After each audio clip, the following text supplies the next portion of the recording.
Assalamualaikum warahmatullahi wabarakatuh. Halo semua, kembali lagi bersama saya di channel Sofia Daresta Nenggolan. Nah, teman-teman, kali ini aku akan kembali membahas materi yang terbaru. Namun sebelumnya, perkenalkan dulu, nama saya Sofia Daresta Nenggolan dengan NIM 4402246534146 dari kelas KS 3D, Prodi Rekayasa Perancangan Mekanik Vokasi Universitas Diponegoro. Nah, materi yang akan kita bahas kali ini yaitu Auto Tuning PID Motor DC MATLAB Simulink dari mata kuliah otomasi dan juga kendali. Nah, teman-teman, di sini yang kita bahas pertama kali adalah Auto Tuning. Auto Tuning Sinestream, Superposition, dan PRBS. Auto Tuning Sinestream menggunakan sinyal gelombang sinus dengan frekuensi yang berubah secara bertahap untuk mengidentifikasi karakteristik sistem. Nah, ciri-ciri utama dari auto tuning ini yaitu frekuensinya dinaikkan satu persatu, lalu dia akan menghasilkan data respon frekuensi yang akurat. Selanjutnya cocok untuk sistem linear. Nah, untuk kelebihannya sendiri dia akurat dan stabil. Nah, kekurangannya itu waktu pengujiannya relatif lama. Selanjutnya ada auto tuning superposition, di mana metode superposition ini yang merupakan metode yang menggunakan beberapa sinyal sinus dengan frekuensi berbeda yang diberikan secara bersamaan ke sistem. Ciri utamanya itu banyak frekuensi diuji sekaligus, memanfaatkan prinsip superposisi lebih cepat dibanding sinestream. Nah, untuk kelebihannya sendiri dia itu efisiensinya bagus dalam waktu, lalu untuk kekurangannya dia kurang cocok untuk sistem non-linear.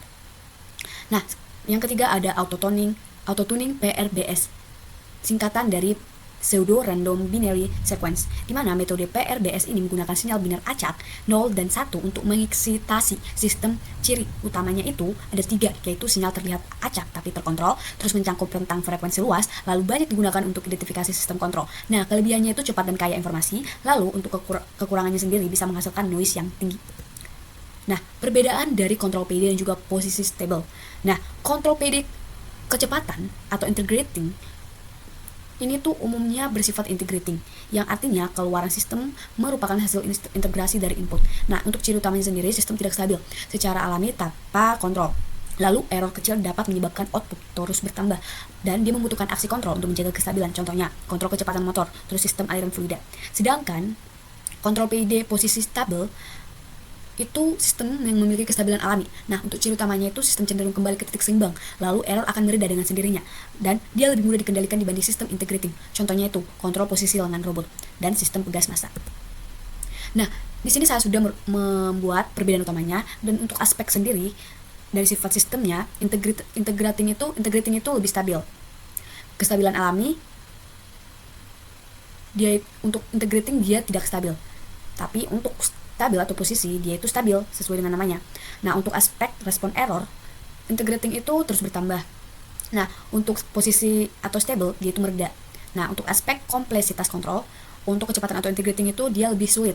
Nah, sedangkan posisi atau stable itu dia lebih mudah.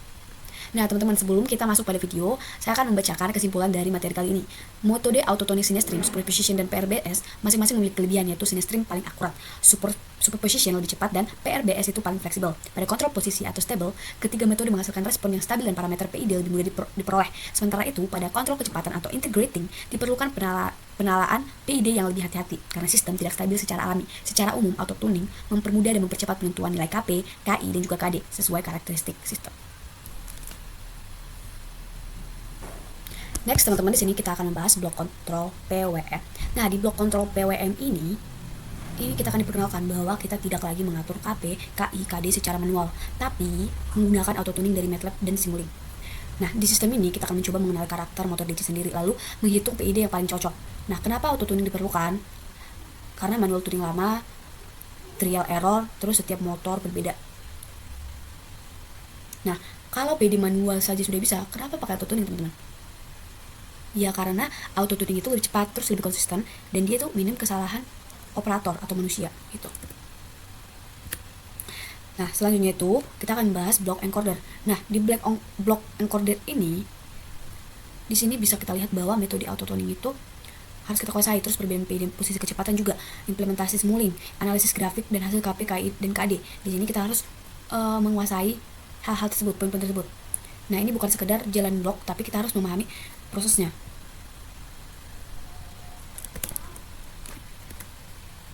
Nah, di sini ada sine stream, terus superposition dan juga PRBS, dimana sine stream ini merupakan motor yang diuji dengan gelombang sinus, terus dia akan lembut dan aman. Dan superposition ini merupakan beberapa sinyal yang digabung dan dia akan lebih agresif. Nah, ada juga PRBS yang dimana dia sinyal acak, terus cepat tapi keras. Nah, ketika metodenya dibandingkan, metode mana yang paling bagus teman-teman? Yang pasti tidak ada yang paling bagus, tapi yang cocok pada kondisi sistem sesuai dengan yang sebelumnya saya jelaskan. Nah, block delta time. Nah, block delta time ini merupakan posisi PID posisi stabil dan juga PID kecepatan integrating. Nah, di bagian ini PID stabil, dia outputnya akan berhenti di titik tertentu. Contohnya dia di sudut motor. Nah, untuk PID integrating, dia outputnya akan terus berubah selama diberi input. Contohnya RPM motor. Kalau kita salah memilih tipe, dia auto tuningnya akan gagal. Nah, di sini ada blok PID discrete. PID discrete ini dia akan menghitung sinyal kontrol, lalu output akan menjadi PWM, selanjutnya PWM akan menggerakkan motor, encoder akan membaca respon motor, dan low pass filter akan menghaluskan data, selanjutnya delta T yang akan memastikan waktu sampling sesuai dengan tools atau icon tools atau maupun parameter yang ada di sini teman-teman. Nah, di sini ada mode connected I/O. Nah, di percobaan yang akan saya berikan di video selanjutnya. Nah, di mode ini simulink akan langsung terhubung ke hardware.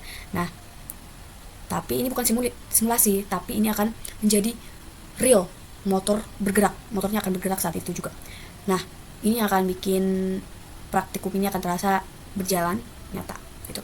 Terus ada nggak resiko dari mode ini? Nah, resikonya ada kalau PID-nya salah, motor itu bisa bergerak liar. Jadi harus hati-hati teman-teman. Nah, di sini ada kontrol PID posisi dengan auto tuning. Nah, di sini kita akan mulai praktik auto tuning posisi teman-teman. Nah, untuk alat ini sendiri ada set point, terus kita masuk PID, lalu motor, encoder, selanjutnya ada auto tuning block, dan selanjutnya update PID. Nah, notes ya teman-teman, di auto tuning itu akan mengganggu sistem secara terkontrol untuk membaca respon. Nah, selanjutnya ada slide 10, di mana di sini adalah metode sine stream atau posisi. Nah, di sini motor akan diberi sinyal sinus kecil. Dia akan naik, dia akan turun, dan halus. Nah, dari respon ini kita akan mengetahui sistem tahu delay, terus overshoot, dan juga gain motor.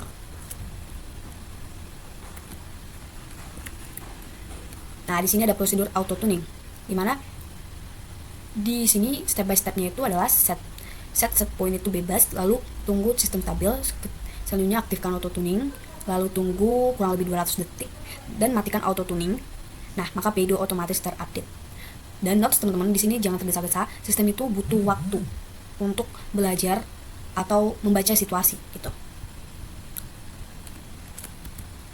Nah, di sini ada update auto tuning. Di update auto tuning ini, KP, KD, dan KI akan berubah otomatis. Nah, dia akan langsung digunakan oleh PID. Nah, ini merupakan hasil belajar dari motor itu sendiri. Nah, ini nih teman-teman grafiknya dari hasil auto tuning posisi ini. Di grafik ini menunjukkan errornya mengecil, terus responnya halus, overshootnya berkurang. Nah, ini tanda-tanda dari auto tuning yang berhasil. Nah, di slide ini auto tuning PID kecepatan atau integral. Nah, di konsep ini dia sama seperti konsep-konsep sebelumnya, tapi dia mode integrating atau cepat. Nah, fokusnya itu RPM bukan posisi.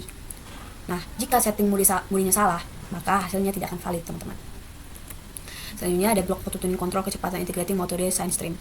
Nah, di sini motor akan diuji dan menaik turunkan RPM, selanjutnya sistem akan belajar karakter kecepatan. Nah, biasanya di respon ini kecepatannya akan lebih sensitif. Nah, di sini di penjelasan sebelumnya aku udah menjelaskan bahwa metode sine stream itu bagaimana. Nah, di sini set point-nya akan bebas disetting ke nilai berapa, kemudian kalau di stabil on kan, kemudian tunggu 200 detik lebih amati hasilnya. Kalau udah tidak ada apa-apa off kan, terus nilainya akan terupdate gitu. Dan intinya konsistensi itu adalah langkah penting dan langkah awal yang harus kita pegang gitu. Nah, ini teman-teman auto tuning kecepatan metode. Nah, di sini ini merupakan hasil dari auto tuning integral. Maaf, bukan. Auto tuning integrating. Nah, di sini bisa kita baca bahwa grafik ini bahwa uh, hasilnya kecepatannya lebih stabil, terus errornya kecil, dan dia juga tidak berisolasi. Nah, di percobaan 4 atau metode superposition dan PRBS. Nah, di sini superpositionnya itu kombinasi sinyal, lalu PRBS itu merupakan sinyal acak. Nah, ini digunakan untuk analisis lebih dalam terus sistem yang kompleks. Aku punya pertanyaan nih buat teman-teman, pertanyaan penutup. Apakah metode-metode yang kita lakukan ini wajib?